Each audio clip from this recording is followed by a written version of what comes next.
nagsasama-sama sa araw ng Sunday at iba pang mga gawain sa church?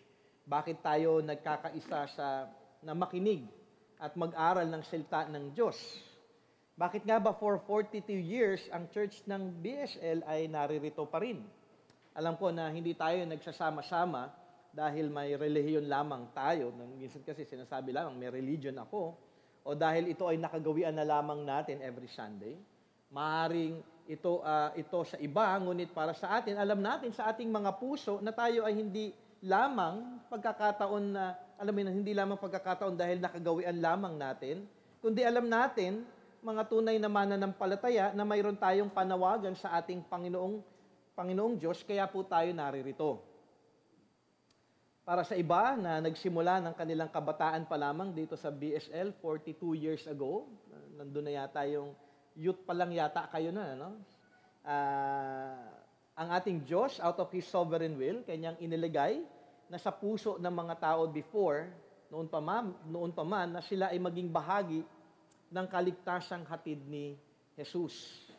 Siguro parang ang gandang i-picture, ano? For siguro another 42 years, yung mga youth din ngayon, o kaya yung mga young adults ngayon, sila naman yung magbabalik tanaw. Isipin nyo yung 84th anniversary ng church. Wala na ako siguro noon dahil 42, tagal na noon, ano? So, hindi naman ako aabot siguro ng 80 plus pa. But I do hope yung generation po ngayon ay umabot po at makita yung katapatan ng ating Panginoon. Ating tatandaan, ang BSL Church ay nakatanggap ng biyaya ng Diyos na makapakinig ng katotohanan ng salita ng Diyos at makatanggap ng biyaya na tunay na makakilala kung sino nga ba si Kristo Jesus. Ang ating pagkakaisa ay nakaugat hindi dahil tayo ay mas mabuti o higit sa iba, kundi ang ating pagkakaisa ay nakaugat lamang kay Kristo Jesus. Mahalaga na makita po natin yun. Dahil siya po ang naghatid ng kaligtasan sa ating lahat. At mahalaga na maging malinaw ito para sa atin. Kung bakit tayo naririto ay dahil sa ginawa ni Jesus para sa ating kaligtasan. Hindi dahil naisip lamang natin, mag-Bible study tayo, dumadami tayo, mag-church na tayo. Hindi po yun. Okay? Yun po ay mga sitwasyon na inallow ni God na mangyari sa atin. Pero tayo ay nakatanggap ng biyaya ng Diyos na makilala siya ng tunay. To know God. Okay? Na ang Diyos ay ang siyang tagapaglikha, banal, at karapat-dapat nating sambahin sa ating buhay. Na tayong mga nilikha niya ay dapat na nagpapasakop sa Kanya at tayo ay dapat na tumalikod at sa Kanya dahil tayo ay tumalikod sa Kanya at nagkasala laban sa ating Diyos na banal.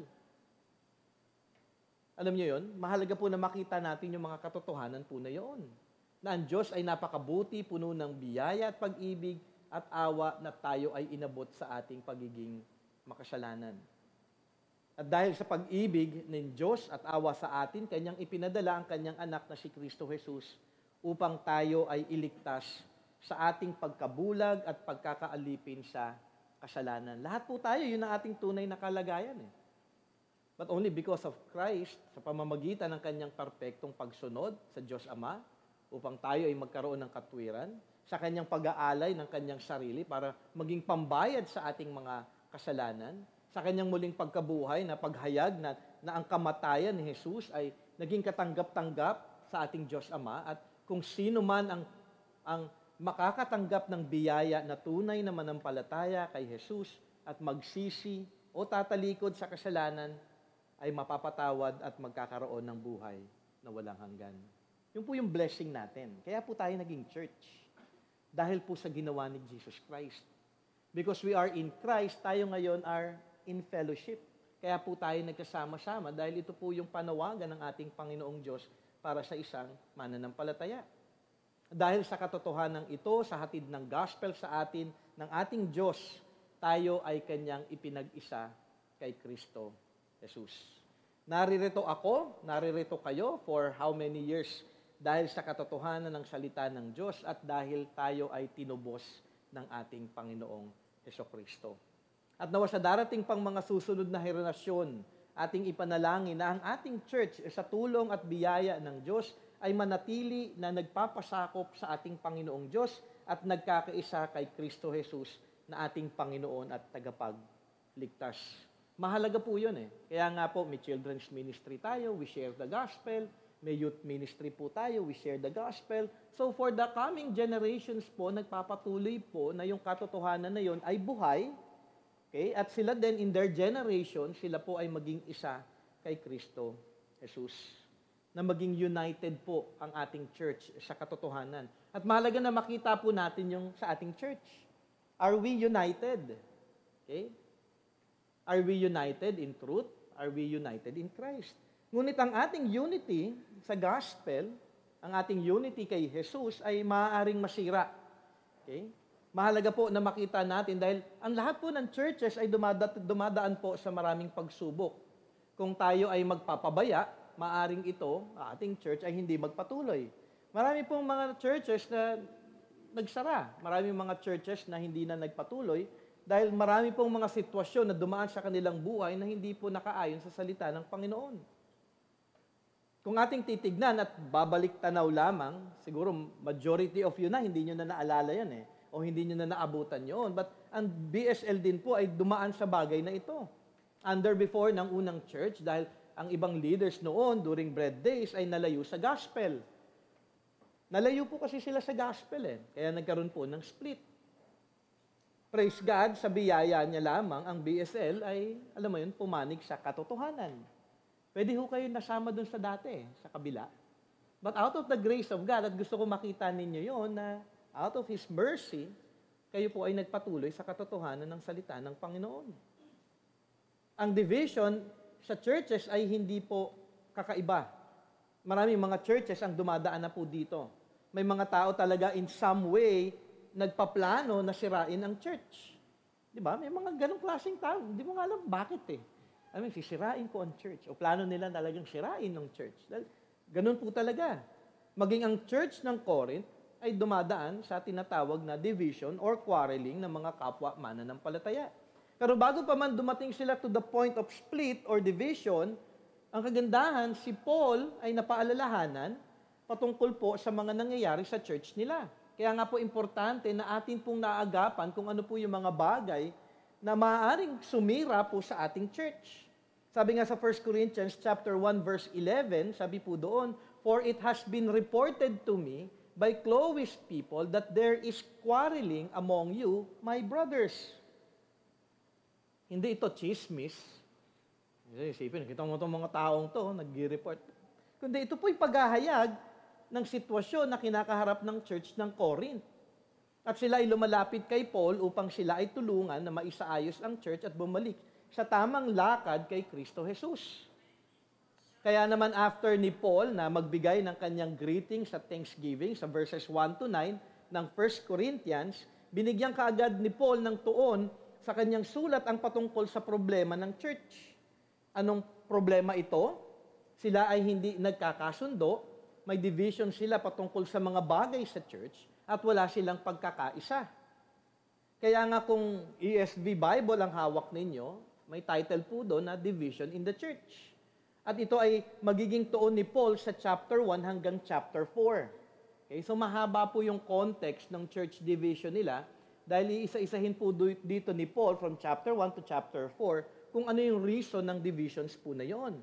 Dahil pagdating po sa chapter 5, bibigyan naman ng tuon ni Paul ang report sa kanya patungkol about sexual immorality. So may shift na po doon ng another problem ng church. Pero yung unang problem ng church at binigyan ng importansya ni Paul ay yung unity.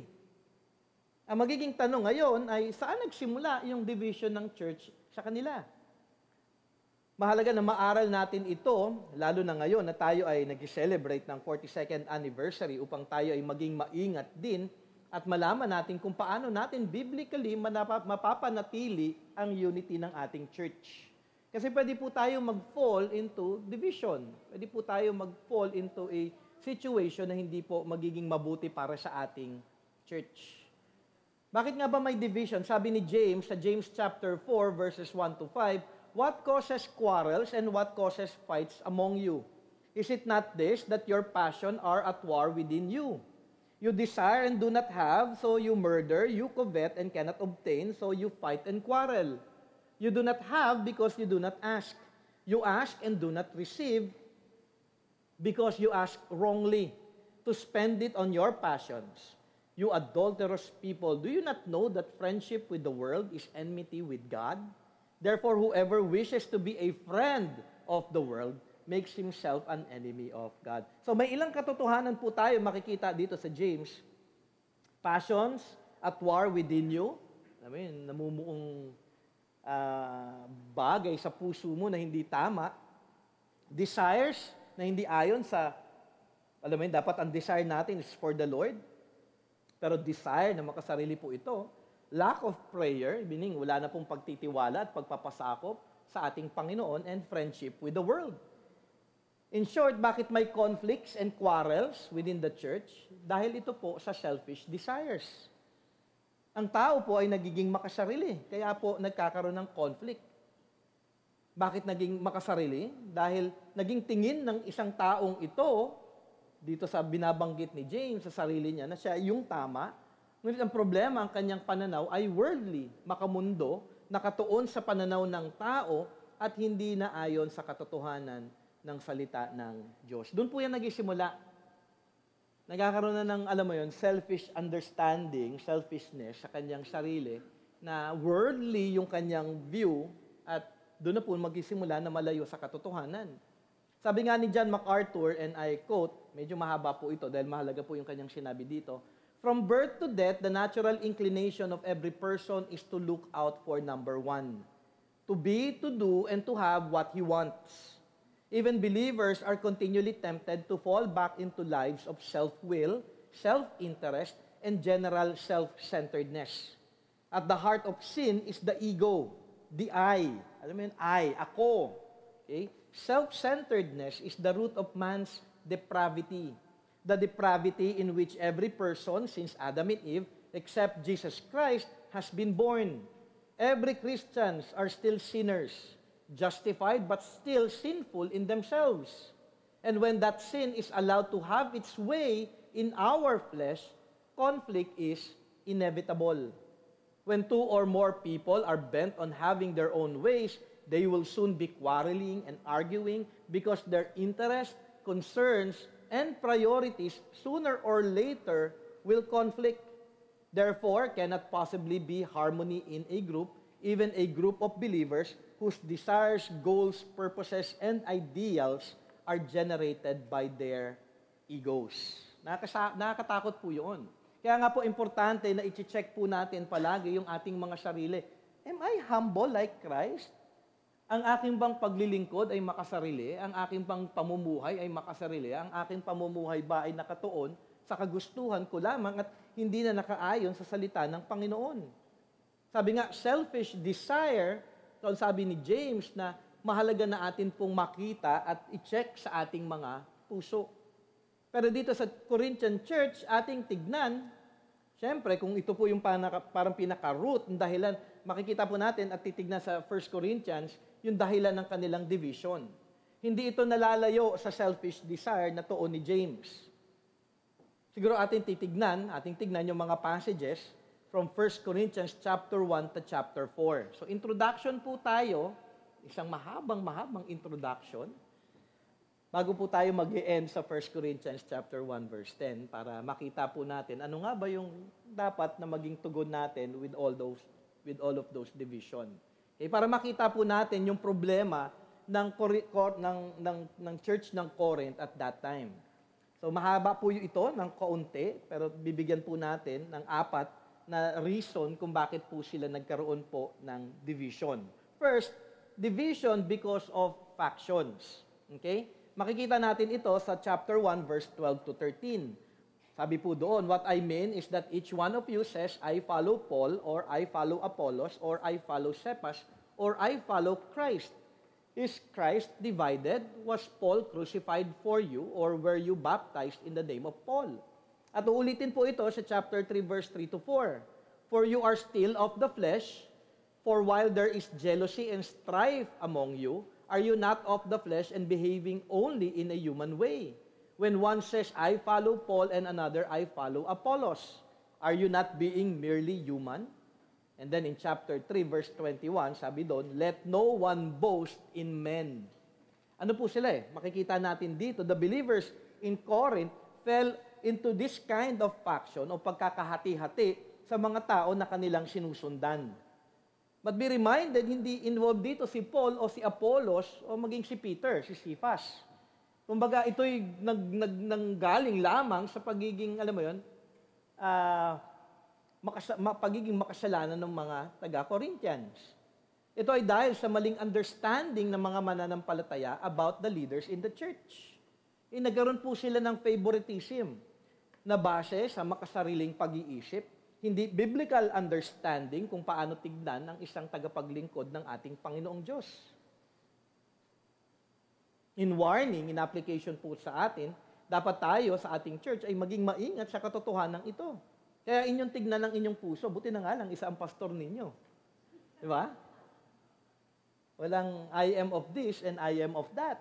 Pero nangyayari po yun sa mga churches. Even in High-Rock before, nung bago pa lamang ako noon, meron ako nakausap, ang gusto lang niyang pakinggan na pastor, si Pastor Bob. Sabi ko, naku, paano ako pag magpipreach na ako?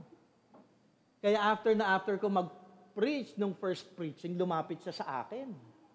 Meron siya kagad assessment. Alam mo, people are looking doon sa preference nila kung paano magturo, kung paano ang ganito, nakatingin sa tao. Okay? Pero maganda, katulad ni Paul, nung sinabi niya sa Thessalonica, sa church ng Thessalonica, na you accepted me as you accepted Christ. Kumbaga, hindi mo tinitignan yung teaching, but you are looking at the words itself, na ito'y galing sa Panginoon. Kasi maaari po talaga na mahulog po sa pagkukumpara. Ako bilang inyong pastor at may ibang pastor kayong gusto. Okay? Brother Jim, hindi naman katulad ni John MacArthur. Siyempre, hindi po talaga. Hindi ko maabot po yung bagay po na yun. Okay? Wag po kayong mahulog sa sitwasyon na mas mabuti ang pastor na ito kaysa sa pastor na ganito. O kaya, the other way around. Okay? Mas magaling yung pastor namin sa kanila. That's dangerous. Kasi that is comparison. Okay? Every pastor is equipped by God but in different ways. Iba-iba po yung gifting namin. Iba-iba po yung style ng preaching po namin. At mahalaga na makita po nyo yung bagay po na yon. Ang pagkukumpara ay delikado dahil ang magiging basihan nito madalas ay sariling pananaw natin at hindi na po nagiging biblikal.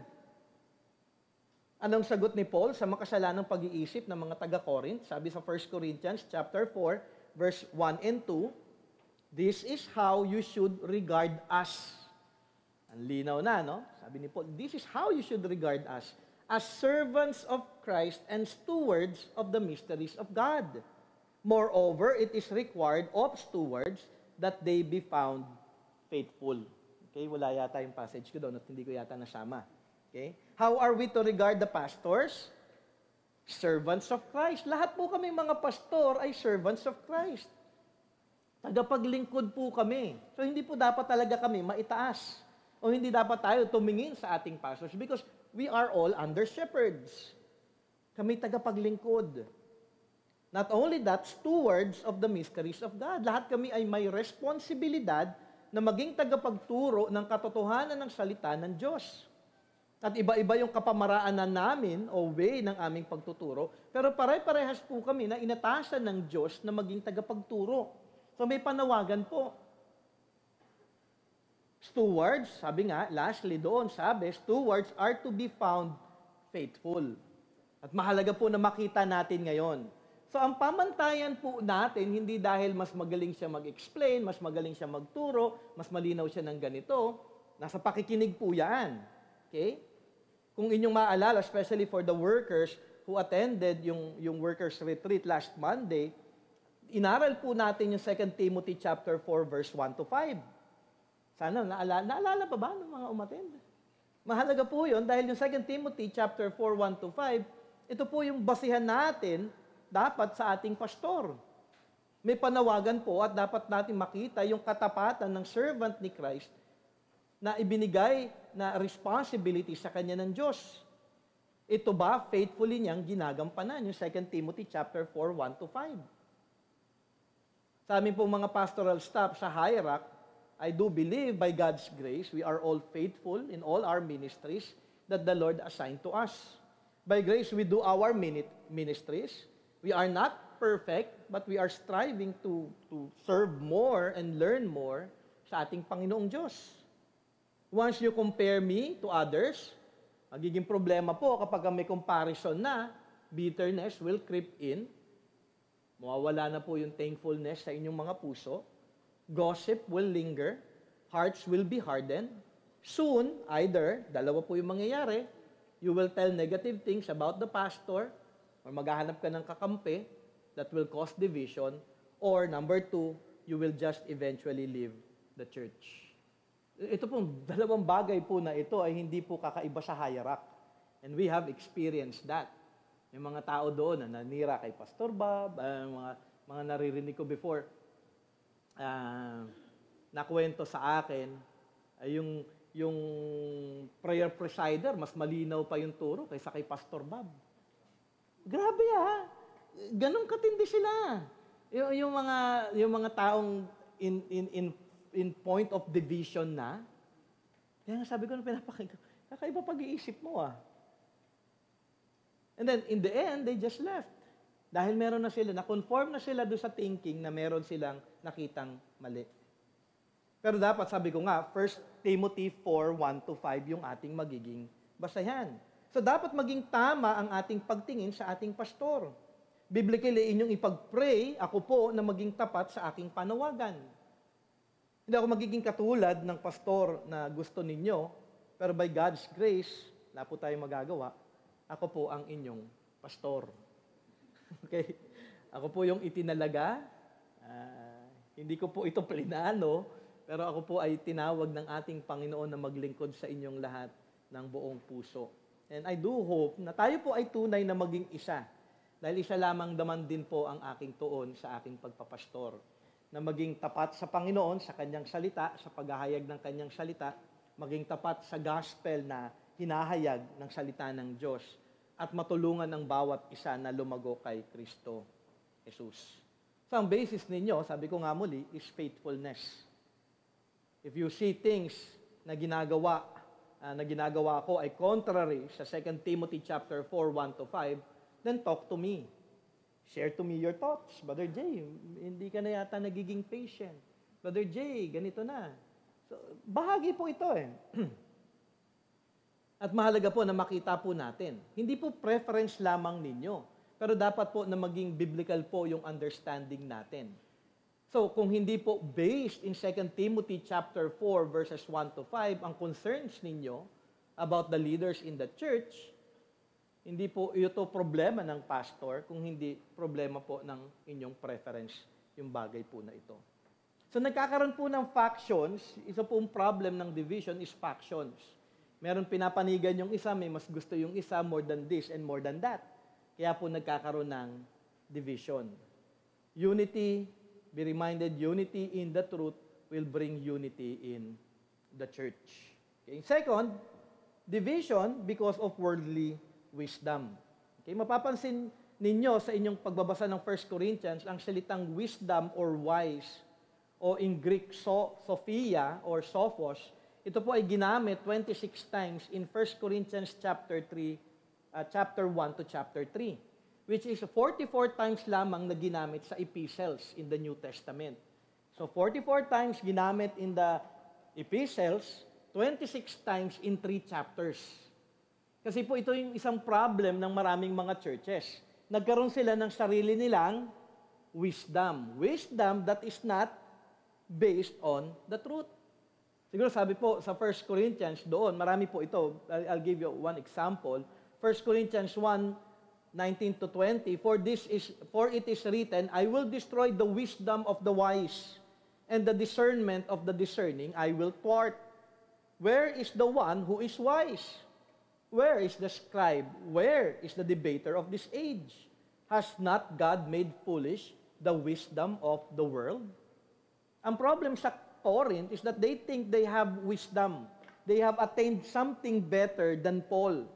But their wisdom is not based in truth, but in worldly standards. Pananaw po ng mundo, interpretasyon po ng mundo. Ang gospel, maaari na sa iba sa Corinth ay hindi na itataas dahil hindi na ihayag mabuti si Jesus, kung sino siya at kung ano ang kanyang na-accomplish para sa ating kaligtasan. Bahagi po ito na meron po silang in some way understanding na mali. Pero kay Paul, what is foolish for men or the world is wisdom and power of God. Minsan nire-reject na po yung truth eh. May truth, may sasabihin about the truth of God's Word. Ay, hindi yan ang tamang interpretation dyan. Hindi paniniwalaan. Kasi meron silang another understanding sa kanilang mga isip. Sabi nga sa 1 Corinthians chapter 1 verse 18, "For the word of the cross is folly to those who are perishing, but to us who are being saved, it is the power of God." In verse 21 to 25, "For since in the wisdom of God, the world did not know God through wisdom, it pleased God through the folly of what we preach to save those who believe. For Jews demand signs, and Greeks seek wisdom, but we preach Christ crucified, a stumbling block to Jews and folly to Gentiles. But to those who are called, both Jews and Greeks, Christ, the power of God and the wisdom of God. For foolishness of God is wiser than men, and the weakness of God is stronger than men." Makikita po natin yung foolishness ng mundo. A lot of people, even in our church, even in a lot of churches, dinideny pa rin po ang gospel. Kasi may thinking sila na sarili nila, na tingin nila ang salvation is this way. Thinking pa rin, hanggang ngayon, kahit in our church or other churches, thinking pa rin ng iba na by works. May nagawa akong kabutihan. Okay, ang thinking mo lang, basta't I have faith. I believe naman in Jesus Christ. Hindi naman importante yung life. So marami pong dinideny na wisdom ng ating Panginoon through His Word, na dinideny po ng marami dahil meron pa rin po silang wisdom na hindi po ayon o galing sa ating Panginoong Diyos. And then in verse 26 to 31, pinaalalahanan sila ni Paul patungkol sa kanilang tunay na katayuan sa harapan ng Diyos. Kasi ang yabang nila eh. Ang problem po ng Corinth, mayayabang po sila. They are full of pride. And then sabi ni Paul, "Be reminded of who you are when God called you." Sabi sa verse 26, "For consider your calling, brothers. Not many of you were wise according to worldly standards. Not many were powerful, not many were of noble birth. But God chose what is foolish in the world to shame the wise. God chose what is weak in the world to shame the strong.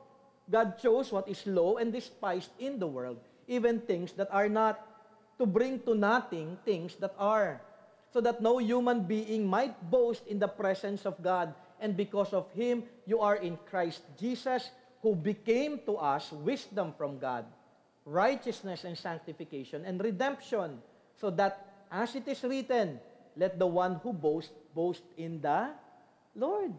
Kaya ba kayo naligtas dahil ang galing ninyo at alam niyo yung gospel? But in reality, hindi po tayo naligtas dahil alam natin yung gospel. Hindi natin alam ang gospel. Only by grace. Hindi dahil tayo mas nagbabasa ng Bible, kaya kayo naligtas. Hindi po dahil mas magaling kayo at mas marami kayong alam sa Scripture, kaya kayo naligtas. Naligtas tayo because we were just chosen by God. And we are nothing. At ang gusto na katayuan ng ating Panginoong Diyos sa Kanyang harapan ay tamang pagkilala sa ating mga sarili. Pag nag-creep in po yung pride, ang magiging thinking po ng isang tao na full of pride, thinking niya, tama siya at naging tama siya sa sarili niya sa harapan ng ating Panginoong Diyos. But in reality, we are nothing. Wala po tayo, lahat tayo makasalanan. Kaya pinapaalalahanan ni Paul, ang yayabang ninyo, before naman wala kayo talaga. Hindi sila wise, but God chose them to be in Christ.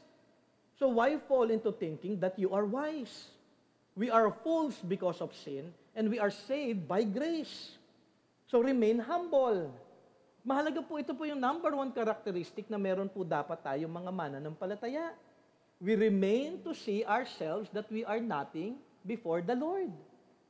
Kasi kapag nag-creep in na po yung pride, papasukan na po ito ng kasalanan at mapapasukan na rin po tayo ng mga worldly wisdom. So remain in that truth kung sino po tayo talaga sa harapan ng ating Panginoon. Another passage to remember about being wise. Sabi nga ni Paul in 1 Corinthians 3:18-20, "Let no one deceive himself. If anyone among you thinks that he is wise in this age, let him become a fool that he may become wise." Ano ibig sabihin nun? Kailangan mo makita na wala ka para i-reveal sa iyo ng ating Panginoon yung katotohanan. God opposes the proud but gives grace to the humble. Acknowledge po natin na wala po talaga tayo. Kundi dahil sa karunungan lamang ng Panginoon, sa biyaya niya, kung paano po tayo nakaunawa sa kanyang salita at kung paano po tayo naligtas. Sabi po sa verse 19, "For the wisdom of this world is folly with God." So yung pananaw mo na makamundo at hindi ayon sa salita ng Panginoon na pinangahawakan mo, it is foolishness before God. For it is written, He catches the wise in their craftiness. And again, the Lord knows the thoughts of the wise, that they are futile. So do not be deceived na sa tingin ninyo sa sarili ninyo na kayo ay wise. Remain humble. Okay lang po yun kung magtatanong kayo na hindi nyo alam. Ako po, ganun din po ako nag-start. Ang dami ko pong question. Tanong ako ng tanong sa self-servant ko, ano to? Ano ibig sabihin nito? Ano to? Constant communication. I would ask the other pastor, si Pastor Oscar, isa yun sa mga tao palagi kong tinatanong. And then they would give me books to read. They would recommend me of Jay, basahin mo ito para maintindihan mo ito. May mga bagay akong hindi naintindihan. Ano yung dapat kong basahin para matutunan ko ito, basahin mo ito, aralin mo ito. Constant reading, constant acknowledgement na we do not know anything. And to be honest, sa dami na po ng akin nabasang libro, ang dami ko pang kailangan aralin. Ang dami-dami pa. Ang dami ka pang kailangan matutunan sa salita ng Panginoon. And I thank the Lord dahil marami na siyang itinuro, pero marami pa rin mga bagay na nagnanais akong matutunan pa. Sabi nga, kapag ang thinking mo ay ikaw ay marami ng alam at you are wise in your own thinking, ipapakita ng Diyos sa iyo in time that you are a fool in thinking that you are already wise. So be warned. At nawa tayo sa ating church, tayo ay magpatuloy na magpakumbaba, kilalanin lamang na ang lahat ay biyaya ng Diyos. Okay? Not only that, in our times, let us look at the wisdom of the world. Paano napapasok in our times yung wisdom ng mundo? Siguro another worldly wisdom, yung gospel, pinapasukan po ng worldly understanding.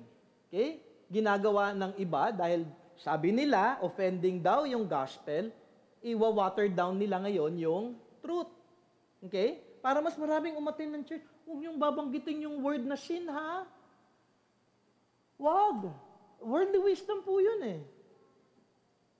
Sabihin mo sa tao, mayroon ka lang pagkukulang.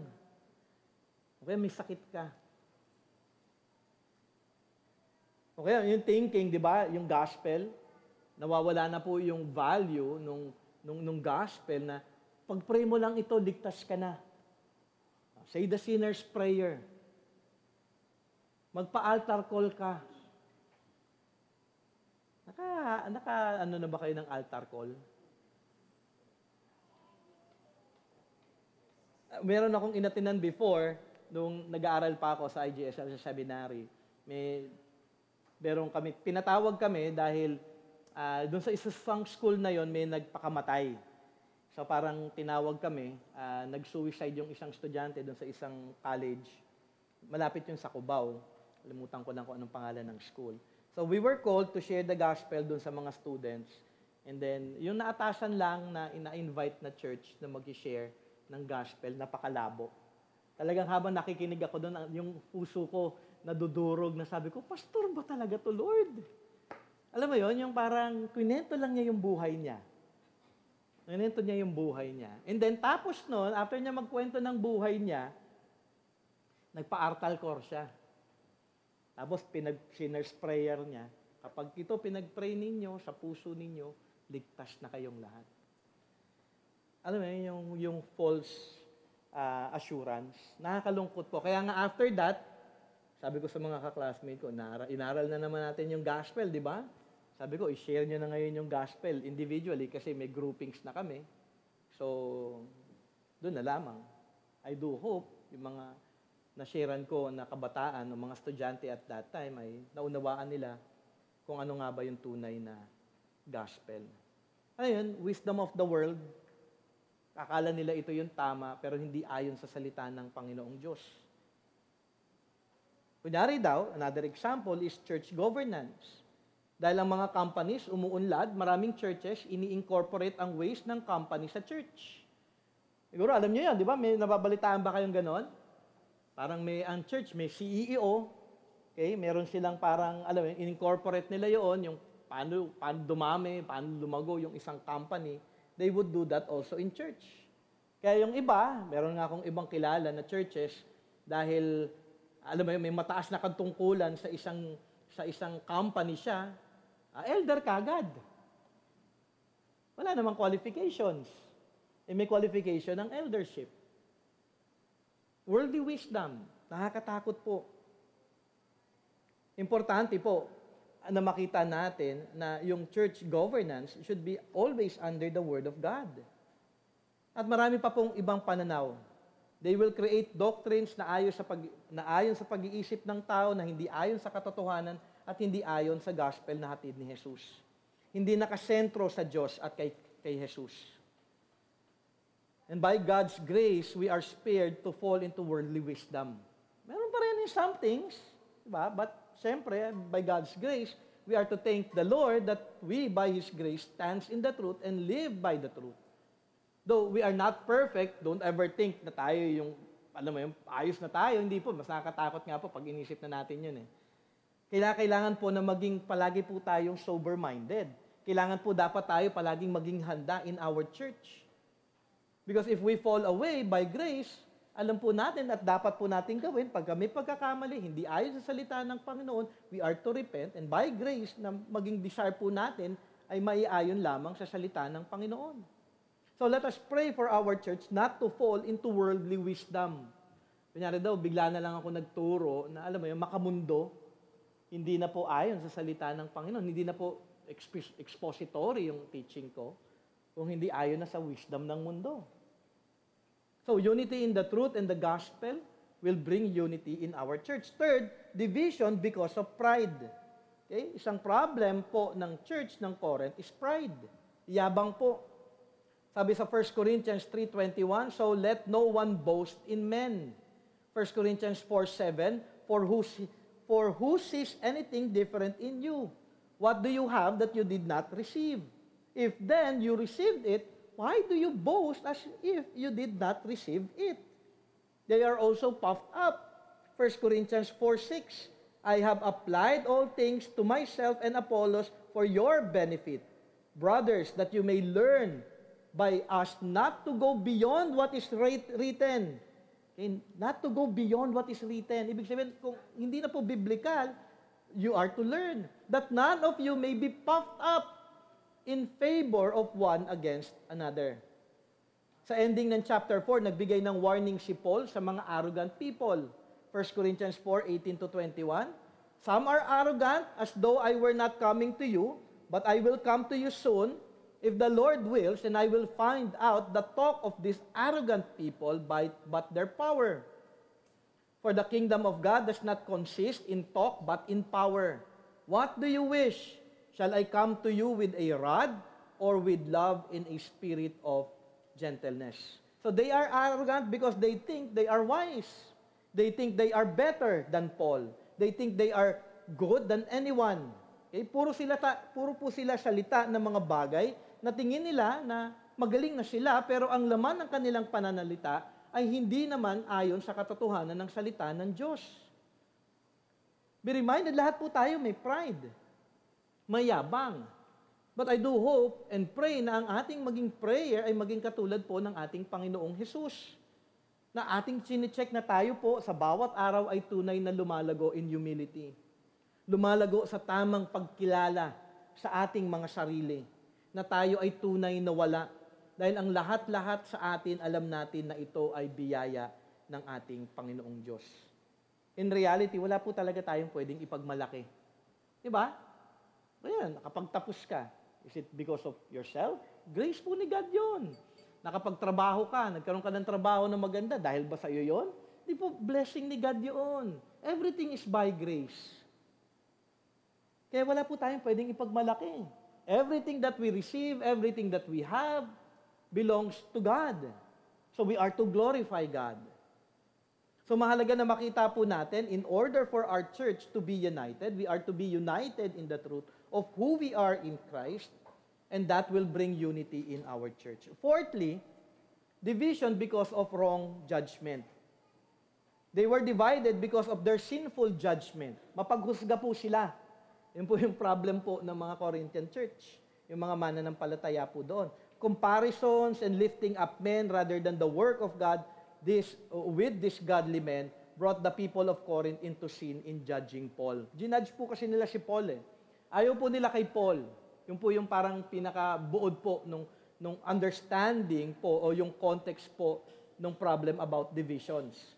Sabi ni Paul sa kanila, patungkol dito, in 1 Corinthians chapter 4, verses 3 to 5, "But with me, it is a very small thing that I should be judged by you or by any human court." Akin sa totoo lang, wala akong pakialam sa judgment ninyo. Okay? In fact, I do not even judge myself, for I am not aware of anything against myself. Dahil malinis yung conscience niya eh. Alam niya na ginagawa niya at naglilingkod siya sa ating Panginoon. But I am not thereby acquitted. Meron din ako mga pagkakamalit. Alam ko yung mga bagay na yon at hinaharap ko ito sa Panginoon. It is the Lord who judges me. Therefore, do not pronounce judgment before the time, before the Lord comes, who will bring to light the things now hidden in darkness and will disclose the purposes of the heart. Then each one will receive his commendation from God. Do not judge in accordance to your own thinking. Yun yung sinasabi ni Paul dun sa mga mananampalataya ng Corinth. But that they are to base it in accordance to the truth. It is the Lord who judges Paul. The context here is judging Paul, his calling, his ministry as a pastor. Okay? They are quick to judge yung leaders po ng church. But in what basis? Is it in the accordance to the truth or preference? Kaya ngayon nangyayari kay Paul, naging judgment sa kanya ay personal. Hindi po scriptural. Kaya nga ang paalala niya sa kanila, regard me as a servant of Christ, a steward of God's mysteries, as a steward that I may be found faithful. Was Paul faithful? Siyempre, di ba? In Scripture, siya po makikita natin, tunay po na naglingkod ng tapat sa ating Panginoon. Pero yung mga tao at that time, kahit na gano'n ka-faithful si Paul, ano yung ginagawa? Dinajudge siya, na mali siya, hindi siya called, dahil ganito siya, ganyan siya. Kaya nililift up nila yung iba. I am of Paul, I am of Apollos, I am of Cephas. Yung iba nga, mas mayabang pa eh. I am of Jesus Christ. But mali yung kanilang pananaw about the calling of Paul. Paul is a servant of Christ.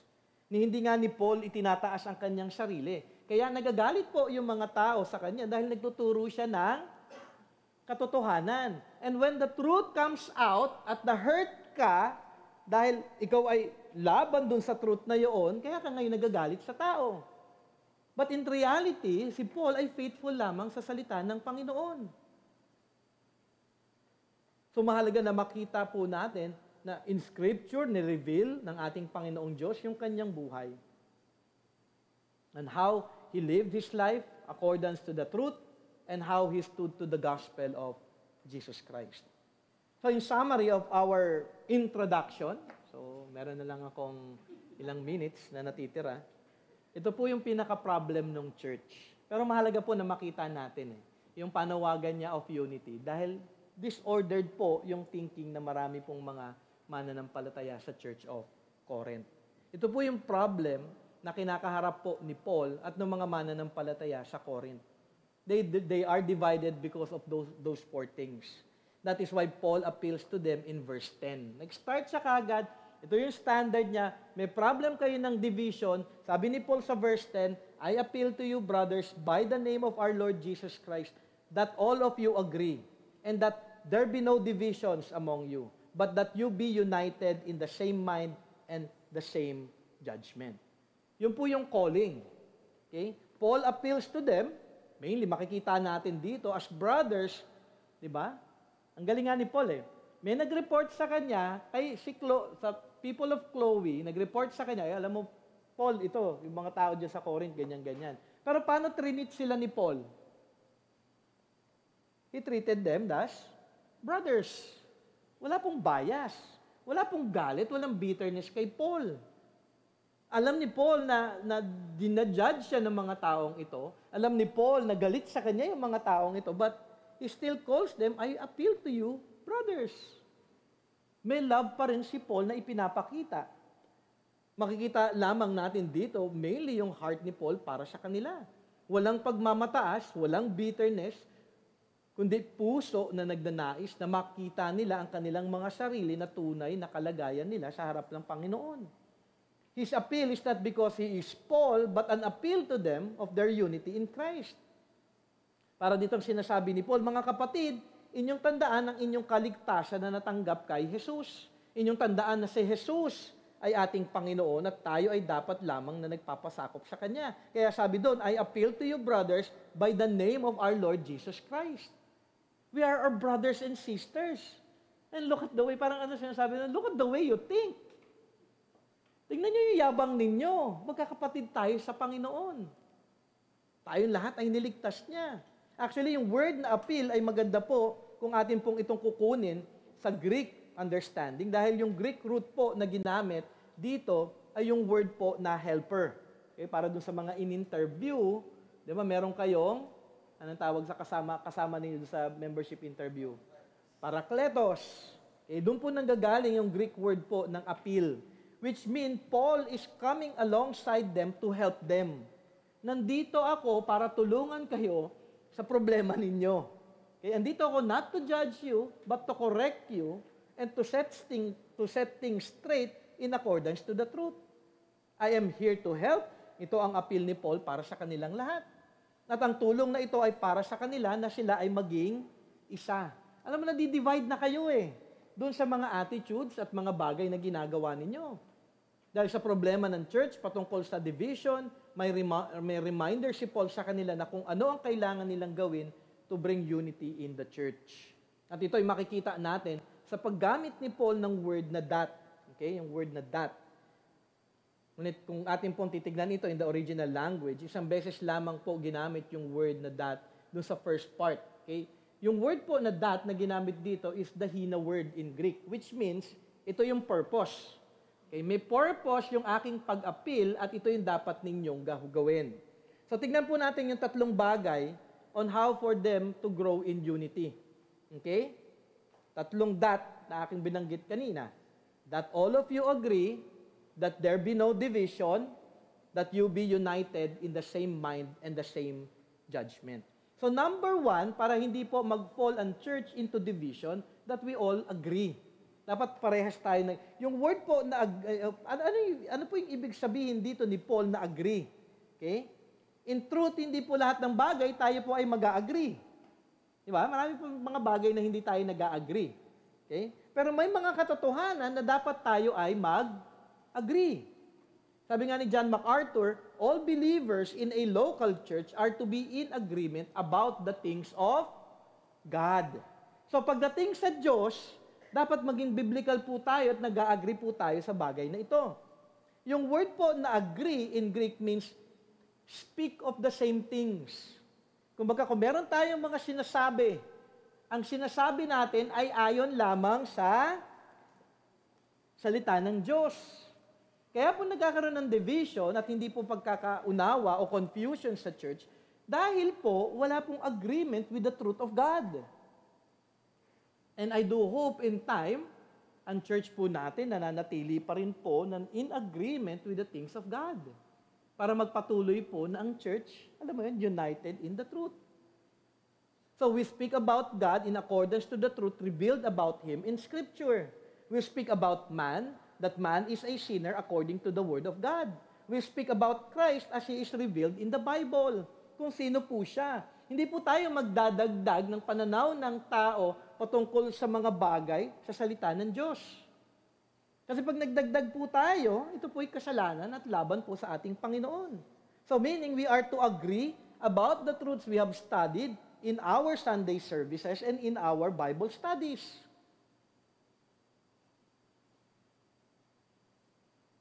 Pag hindi po nag-agree sa Scripture, hindi tayo parehas ng understanding, ulitin ko, kung hindi po ayon sa Scripture, ang mga bagay na sinasabi ninyo, hindi in accordance to Scripture, then stop.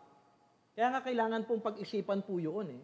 Am I saying something that is in accordance to the Word of God? Kung hindi, wala po kayong biblical basis, hindi nyo po dinidefend yung Scripture with Scripture, kasi ang madalas po na nangyayari, we defend a certain truth in Scripture with worldly wisdom. Hindi po dapat ganon. We defend Scripture with Scripture in accordance to the truth of God's Word. Kaya po maraming mga churches ang naliligaw. Kasi may word sila, tapos may word din sila na galing sa mundo. Kaya po nakakalungkot. Because of that, it will bring then division and confusion in the church. Sabi ko nga, it would be right and it would be helpful if we will listen to the right teachers of the Word. Hindi lamang po ako. Mahalaga po na tingnan natin, teka lang, ito bang pinapanood ko sa internet? Ito bang pinakikinggan ko? Tama yung kanilang doctrine? Baka naman nanonood ka, alam mo yun, hindi na in accordance to the truth. Pakinggan po natin si John Mack, si Sproul, si Lawson, si Tabithy, si Piper, si Dever, si Begg, and marami pa pong iba. Marami pong mga tamang mga speakers eh. Marami po eh. Actually, si John MacArthur, hindi niya mauubos yung lahat ng preaching niya. Nag-start siya ng preaching 1970s pa. Kasi kapag nakinig na kayo, not of the same understanding natin, nahaluan na kayo ng iba at different faith, it will bring confusion sa sarili mo, and then, yung temptation ngayon, matitempt ka, ay mukhang tama ito ah. Okay? You have to be very careful para hindi ka ma-confuse at hindi ka in some way mag-fall into, maling understanding of the Word of God. Sabi nga ni John MacArthur, and I quote, "For a local church to be spiritually healthy, harmonious, and effective, there must above all be doctrinal unity." Okay? Hindi po tayo charismatic. Okay? Sa next year, ang unang-una kong ituturo is doctrine of the Holy Spirit. Okay? Marami pa rin pong maling understanding about the doctrine of the Holy Spirit. At ituturo ko po yon para magkaroon po tayo ng understanding regarding that. Meron pong umattend sa atin dito sa ating church. Napakatagal na po yun. Siguro mga second year ko o third year ko dito. Merong nag-close na isang church which is Pentecostal siya. Tapos umattend sa ating church. Umattend yata siya for 3 Sundays o 4 Sundays sa atin. And then, nagpaalam sila nung first attendance nila. Kinausap ako. Family sila at mga kaibigan nila. Malaking grupo sila mga around 10. Hindi ko alam kung naalala niyo yon. So, kinausap nila ako, Pastor, ganyan-ganyan, we would like to try your church, baka dito kami lumipat, ganyan-ganyan. So, tinanong ko yung background nila. Nung sinabi na nilang Pentecostal, ako, magkakaproblema ako dito.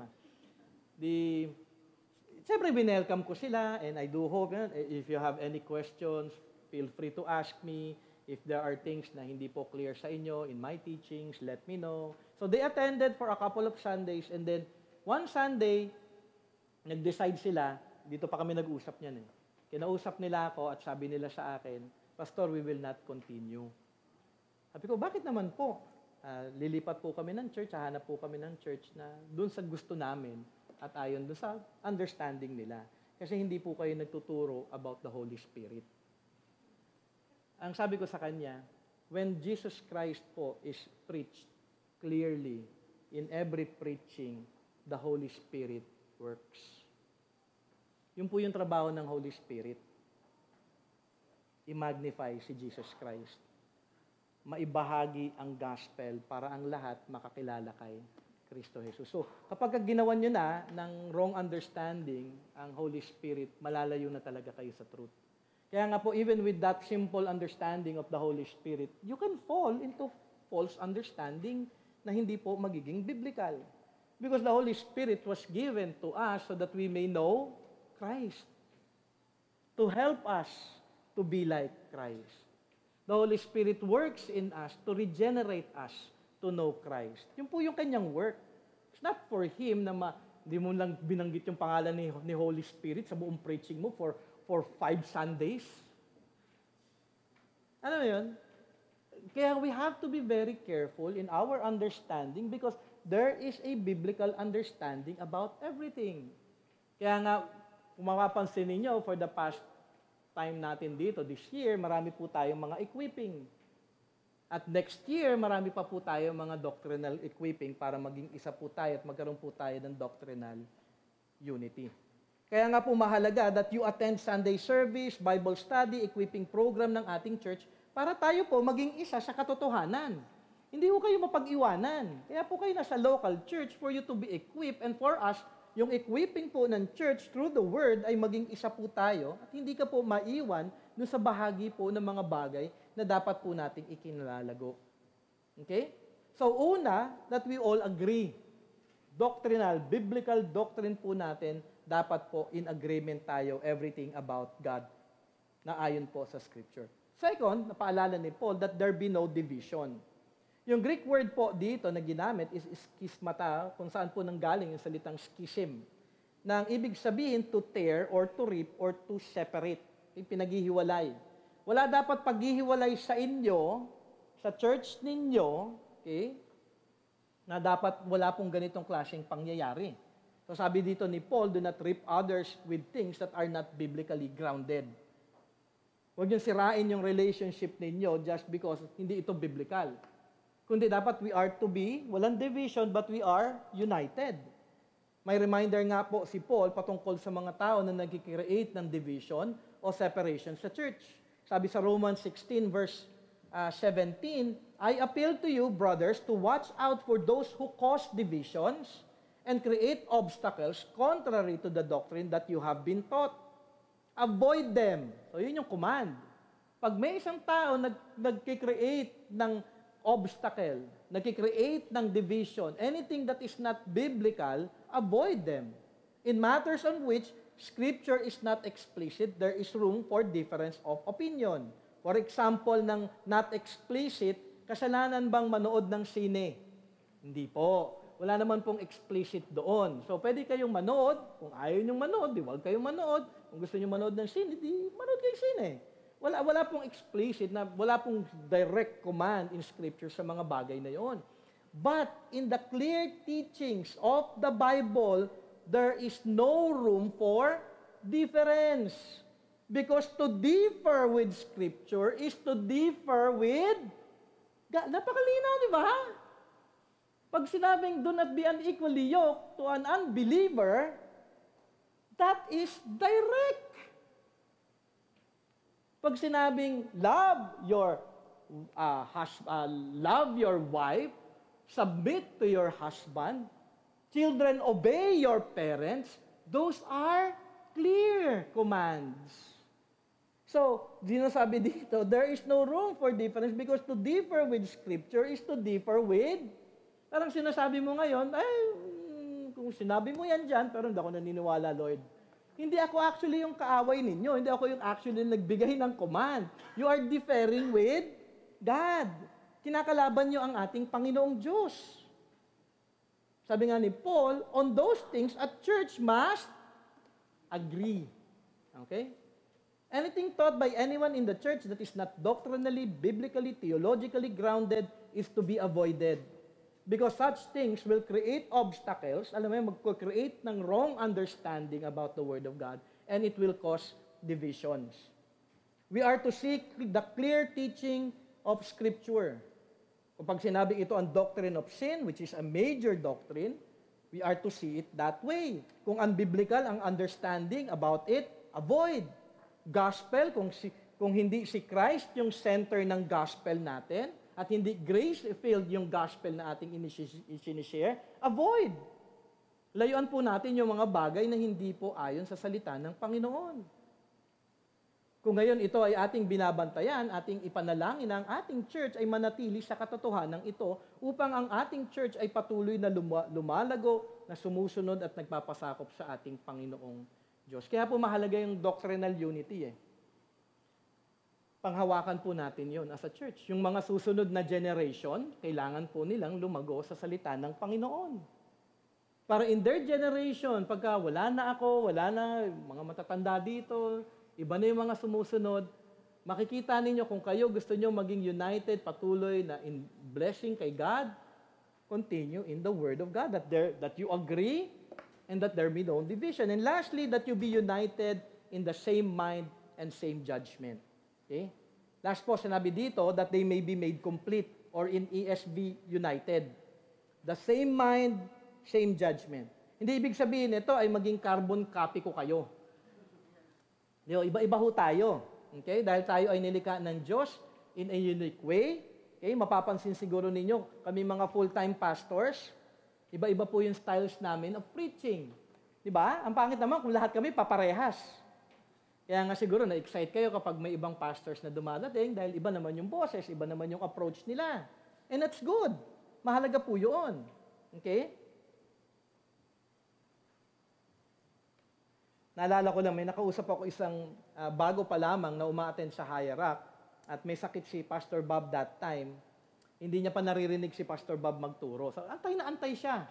Ba, excited na excited. Siyempre, Pastor Bob dahil siya yung senior pastor namin doon at gusto niya mapakinggan. Pero hindi niya actually napakinggan si Pastor Bob after how many months? Di ba? Nag-stop si Pastor Bob for 2 months na magturo. So, nandun siya during that time. Pero, kanya napakinggan ngayon lahat ng mga pastor sa Higher Rock. Maliban sa akin kasi hindi po ako na-assign that time. At nakita niya ang kagandahan because all of them are expository in their teaching at malinaw daw yung paghahatid ng salita ng Panginoong Diyos. Sabi niya nga, kung lahat naman ng pastor ganito, bakit pa ako ma-excite kay Pastor Bob? Because that is it Kumbaga, we are to see it na, alam mo yun, because we are of the same mind and of the same judgment. We have different styles lamang. Marami kaming pagkakaiba sa pastoral staff, but we are united in mind and judgment. Ano ba ibig sabihin ng same mind? Ibig sabihin nito, we have the same thinking. As John MacArthur said, in our individual minds and among ourselves, we are to be one in beliefs, standards, attitudes, and principles of spiritual living. Isa lamang po yung thinking namin. Pare-parehas po kami. We are to have the same mind about God, about Christ, and about the truth. For example, kunyari, when we share the gospel, hindi ko sinasabi na iparot nyo yung mga pag-share ko ng gospel, pero the same mind tayo, same thinking tayo kung ano po yung laman ng gospel. Ano ba yung laman ng gospel? Ano yung mga truths na dapat na ibabahagi natin sa gospel? About God, man, Christ, response. Faith and repentance. Hindi na kayo mawawala doon. Yun na yung truth Ngayon, pagka pinalitan nyo yun nang hindi nakapokus dun sa 4 na katotohanan na yun, hindi ka biblical. Magkakaroon ka ng problema. Kaya nga mahalaga na makita po natin, one mind. When we share about God, we share about His holiness. When we share about man, we share that man is a sinner. When we share about Christ, that He is our only hope in salvation. That the only way for salvation and to be saved is to believe in Jesus Christ and to repent of the sins. Ngayon, nasa sa inyo na yun kung paano ipipresent yung gospel. Mahalaga na makita po natin yung mga bagay na ito. Magkaroon po tayo ng same mind. Parenting, at least nagkakaroon na tayo ng standards. Ano nga ba ang parenting? How to study the Bible. Nagturo na si Pastor Kito. May understanding na tayo about it. Sa November 25, about finances. Next year, I will be teaching about the doctrines of grace and the 5 solas. Para at least mas nabubuo na po yung doctrines po natin paunti-unti. We are to be of the same mind about the truth of God's Word. Ano naman ibig sabihin ng same judgment? Okay? We have the same opinion, sabi nga po in Greek, same conviction about the truth. We are the same in our conviction of the, meaning, we are to be of the same, we are to be the same in terms of our standing in the truth. Pare-parehas tayong tumatayo doon sa conviction na ito talaga ito. Okay? For example, others may have a conviction about a certain sin. Okay? But not all will see it as a sin against God. Kaya yung iba, ang thinking nila sa sin, ay, parang okay lang, Pero dapat we have the same judgment that sin is sin, it is sin against God. Hindi natin siya ibibelittle, pero titignan natin yung understanding ng sin in the eyes of God. Kaya para sa isang Christian, walang maliit, walang malaking kasalanan, ito'y kasalanan laban sa Diyos. Kasi kapag binilittle nyo na yung sin, wala na. Ay, okay lang yun. Hindi ko naman para sa akin, hindi ko naman nakita. Lahat naman kasi ginagawa yan eh. Oo nga, ginagawa nga ng lahat yung kasalanan na yun. Pero sin yun. Nakukuha nyo? We are to stand with the same conviction. Hindi pwedeng ako lang yung nakakakita ng sin ay kasalanan. Dapat lahat po tayo in unity na sin is sin. Ngayon, pagka same mind po tayo at same judgment tayo about sin, tatalikuran talaga natin yung kasalanan. Hindi po tayo magpapatuloy sa kasalanan. So we are to have the same mind, beliefs, and same judgment, conviction about the truth. If we are to all agree about the truth, if we are all united in the truth, if we are all of the same belief and same conviction, division will be avoided. Magkakaroon po ngayon ng unity. So yung church natin, actually, ang BSL, we are sustained by the grace of God because God, by His mercies, allowed the church to stand in the truth and to stand in Christ. Hindi ho dahil, alam mo yun, meron pa tayong finances, pwede pa rin tayo, okay pa tayo. O kaya dahil, lahat naman kami magkakaibigan sa church na ito, kaya kami nanatili na matagal. Tagal na namin magkakaibigan eh. Hindi po. We stand for 40 years because of God's grace. Because God allowed us to know the truth and to grow in the truth and to be one with Jesus Christ. Ating maging prayer sa ating church, nawa makita po natin. 42 years, kung ating makikita, the church is still standing. I pray and hope that in time, that in the coming generation, our church will always be united in truth and united in Christ. And I do hope, kunyari daw, yung generation nila Adili, nila Lucas, nila RD, okay, ng mga batang ito, nila Ivan, bumabagal na naman yung pangalan sa aking isip. Nasa church pa rin sila, lumalago, in time sila na yung nag-reserve, sila na ngayon yung mga leaders ng church, sana may pastor sa kanila, alam mo yon, and then they are still standing in the truth. If you want that, teach your children about the gospel, teach them about the truth, stand in the truth, proclaim Christ, proclaim the gospel. Magpapatuloy po yung generation ng church na ito na patuloy lamang na naglilingkod at sumasamba sa ating Panginoong Diyos. Let us pray. Lord, maraming salamat for your word. Alam po namin na medyo mahaba po ito, but it is a great reminder na lahat po ng churches ay tempted at maaring mahulog, Lord God, into this belief, mga bagay na hindi po in accordance to your word. And Lord, aming dalangin na ilayo niyo po kami sa mga bagay na ito. Pero as a church, may we be united, Lord God, in the truth. May we stand, Lord God, in the truth. Hindi lang alam, pero isinasabuhay. At nakikita sa buhay po namin ang katotohanan ng inyong salita. Tulungan niyo po kami dahil hindi po namin kaya ito on our own selves. Hindi po namin kayang i-rely ang lahat ng ito sa sarili po namin dahil we live by your mercy daily, O God. We live only by your grace. So sustain us, O God, and help us. Help BSL, O God, na for 42 years, another 42 years, Lord God, na maging tapat sa inyong salita, maging tapat na naghahayag ng inyong gospel, at patuloy po kayo na niluluwalhati, Panginoon Ama, sa aming buhay. Thank you for the time that you have given us to study your word, and thank you, Lord God, for 42 years. Thank you for another year, O God, that you have sustained us. And help us, Lord God, na i-fulfill po namin ang inyong pong panawagan sa aming lahat. Tulungan niyo po kami na lumago sa inyong salita, magkaroon, Panginoon naman, ng oras na nag-aaral sa inyong salita, nagbabasa, nananalangin, nagdedepende sa iyo sa bawat araw, Panginoon Ama, hindi na namumuhay para sa aming mga sarili, kung hindi namumuhay lamang, Panginoon Ama, para sa inyong kaluwalhatian.